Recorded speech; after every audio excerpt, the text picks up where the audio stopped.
உங்களுக்கான இன்றைய பிரபஞ்ச வார்த்தை.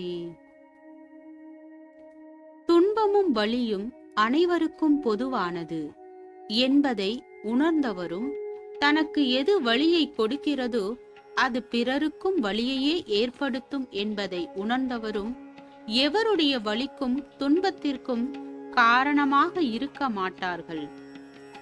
தனக்கு நடக்கக்கூடாது என்று நினைக்கும் விஷயத்தை பிறருக்கு நடக்க வேண்டும் என்று நினைக்கும் பொழுது மனிதன் இழிபிறவி ஆகிவிடுகிறான்.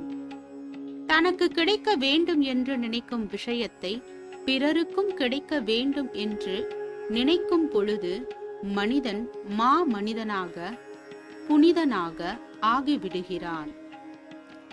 எவரும் இங்கு புனிதராக மாற வேண்டும் என்று அவசியமில்லை. ஆனால் மனிதராக இருக்க வேண்டும் என்பதைத்தான் பெரும்பாலான மனிதர்கள் மறந்து விடுகிறார்கள். வாழ்க வளமுடன்.